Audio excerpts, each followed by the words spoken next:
ہوتی ہے۔ درود پاک پڑھے، اللہم صلی علی سیدنا و مولانا محمد معدن الجود والکرم وآلہ الکرام وابنہ الکریم وبارک وسلم، صلو علیہ صلاۃ و سلام علیک یا رسول اللہ صلی اللہ تعالی علیہ وسلم۔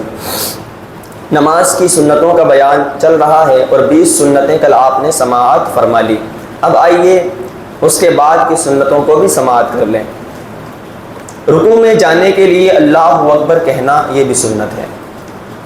وہاں پر آپ نے سنا تھا واجبات کے بیان میں کہ عید کی نماز اگر پڑھ رہے ہیں اور دوسری رکعت ہے تو 3 تکبیریں ہوں گی اور اس کے بعد میں چوتھی تکبیر ہوگی، تو رکوع میں جانے کے لیے وہاں عید کی نماز کے لیے خاص ہے وہ تکبیر واجب ہے۔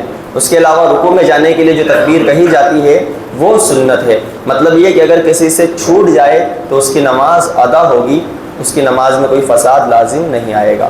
رکوع میں کم از کم 3 مرتبہ سبحان ربی العظیم پڑھنا یہ بھی سنت ہے۔ کم سے کم 3 مرتبہ پڑھنا سنت، زیادہ سے زیادہ بندہ پھر اپنے خشوع کے اعتبار سے وہ پڑھ سکتا ہے، 5 مرتبہ 7 مرتبہ۔ حکم یہ ہے کہ تا عدد پڑھے، تا عدد کے گنتی میں مساوات نہیں ہو، 1 3 5 7 11 اس طریقے سے طاق عدد پڑھے، کیونکہ اللہ رب العزت خود واحد ہے اور وہ طاق ہے اور طاق کو پسند فرماتا ہے۔ پھر مرد رکوع میں گھٹنوں کو ہاتھ سے پکڑے اور ہاتھ کی انگلیاں خوب کھلی رکھے، یہ مرد کے لیے ہے کہ اچھے سے ٹائٹ پکڑے اور انگلیوں کو کھول کر کے گھٹنے کو پکڑے، یہ مرد کے لیے سنت۔ عورت رکوع میں گھٹنوں پر صرف ہاتھ رکھے اور گھٹنوں کو پکڑے نہیں، کیونکہ ان کو انگلیاں کشادہ کرنے کا بھی حکم نہیں، وہ گھٹنوں کو نارملی پکڑ لیں، خوب زیادہ زور سے نہیں پکڑے، صرف ہاتھ رکھ دے، انگلیاں چپکا کر کے رکھے، ان کو کھولنے کی بھی اجازت نہیں ہے، ان کے لیے یہ سنت ہے۔ اگر کسی نے کھول لی نماز ہو جائے گی، لیکن سنت یہ ہے، اور مرد کے لیے کھولنا اور سخت سے پکڑنا یہ سنت ہے۔ مرد رکوع میں خوب جھکے، اس کی پیٹھ سیدھی ہو جائے، یعنی پیٹھ کو بالکل سیدھی رکوع میں کرنا یہ ہمارے لیے سنت ہے۔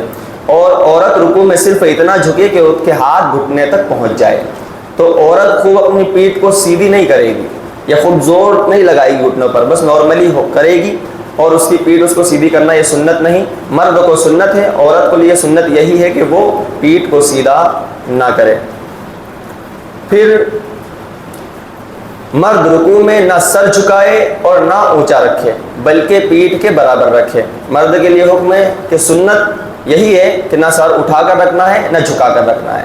بہت سارے لوگ بہت زیادہ جھکا دیتے ہیں تو یہ سنت کے خلاف ہوتا ہے۔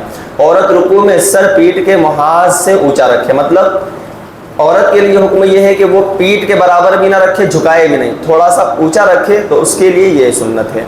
پھر مرد رکوع میں اپنی ٹانگیں مطلق نہ جھکائے بلکہ بالکل سیدھی رکھے، یعنی مرد کو اپنی ٹانگیں بالکل سیدھی رکھنا ہے، جھکا کر نہیں رکھنا ہے، اس کے لیے یہ سنت۔ اور عورت کو رکوع میں ٹانگیں جھکی ہوئی رکھنا یہ سنت ہے۔ مرد سیدھی رکھے گا اور عورت جھکی ہوئی رکھے گی، یعنی وہ بالکل سیدھی مرد کی طرح نہیں کرے گی، تو دونوں کے لیے سنت الگ الگ ہے۔ مرد سیدھی ٹانگیں رکھے گا، عورت تھوڑی جھکی ہوئی رکھے گی۔ امام کا رکوع سے کھڑے ہونے کے لیے سمیع اللہ لمن حمیدہ کہنا بلند آواز سے، یہ سنت ہے۔ مقتدی کا رکوع سے کھڑے ہونے کے لیے اللہم ربنا ولک الحمد کہنا یہ سنت ہے۔ منفرد یعنی جو اکیلا نماز پڑھ رہا ہو تو اس کے لیے دونوں چیزیں کہنا سنت ہے، کہ وہ سمیع اللہ لمن حمیدہ بھی کہہ لے اور ربنا ولک الحمد بھی پڑھ لے۔ تو اگر کوئی تنہا نماز پڑھ رہا ہے تو دونوں چیزیں کہے، امام کے پیچھے پڑھ رہا ہے تو امام سمیع اللہ لمن حمیدہ کہے گا اور مقتدی ربنا ولک الحمد کہے گا، تو یہ سنت ہے۔ سمیع اللہ لمن حمیدہ کی ہا، حمیدہ میں جو آخر میں ہا ہے تو ہا کو ساکین پڑھنا اور دال کو کھینچ کر نہ پڑھنا یہ سنت ہے۔ بہت سارے لوگ سمیع اللہ لمن حمیدہ ایسے کھینچ کر پڑھتے ہیں تو یہ سنت کے خلاف ہے، اسے فوراً چھوڑ دو، سمیع اللہ لمن حمیدہ فوراً چھوڑ دو، تو یہ سنت مبارکہ ہے کہ حضور علیہ السلام بھی اسی طریقے سے ارشاد فرمایا کرتے تھے۔ پھر فرمایا سمیع اللہ لمن حمیدہ کی سین کو رکوع سے سر اٹھانے کے ساتھ اور حمیدہ کی ہا کو سیدھا کھڑا ہونے کے بعد ختم کر دینا، یعنی جیسے ہی آپ رکوع سے اٹھیں گے تو اٹھتے ہی سین آپ کا شروع ہونا چاہیے سمیع اللہ، اور جب اٹھ جائیں گے مکمل تو فوراً آپ کا جو ہا ہے حمیدہ کی ہا وہ ختم ہو جانا چاہیے۔ تو سمیع اللہ لمن حمیدہ بس کھڑے ہوئے، اور اس کے بعد یہ سنت ہے، اور اس کے بعد میں ہم سجدے کی تیاری کریں گے۔ سجدے میں جانے کے لیے اور سجدے سے اٹھنے کے لیے اللہ اکبر کہنا یہ بھی سنت ہے، جیسے کہ رکوع میں کہنا سنت ہے۔ رکوع کے بعد قومیں سے سجدے میں جاتے وقت زمین پر پہلے دونوں گھٹنے رکھنا، پھر دونوں ہاتھ، پھر ناک اور پھر پیشانی رکھنا، یہ سنت ہے۔ جب آپ سجدے میں جائیں گے تو پہلے دونوں گھٹنے رکھیں گے، پھر دونوں ہاتھ رکھیں گے، پھر اپنی ناک کو زمین پر رکھیں گے اور پھر پیشانی کو جمائیں گے، تو اس طریقے سے آپ سجدہ کریں گے تو یہ سنت مبارکہ ہے۔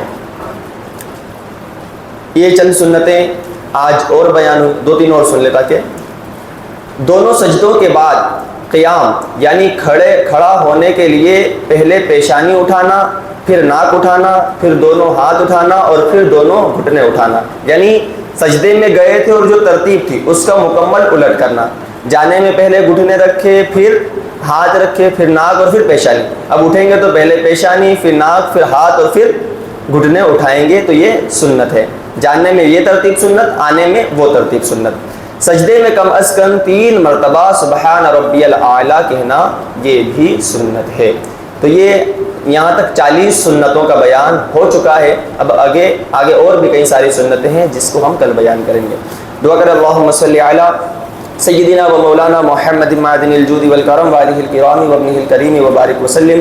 صلو علیہ صلاۃ و سلام علیک یا رسول اللہ صلی اللہ تعالی علیہ وسلم۔ اللہم ربنا آتنا فی الدنیا حسنۃ وفی الآخرۃ حسنۃ وقنا عذاب النار، وصلی اللہ تعالی علی خیر خلقہ ونور عرشہ محمد وعلی آلہ وصحبہ اجمعین برحمتک یا ارحم الراحمین۔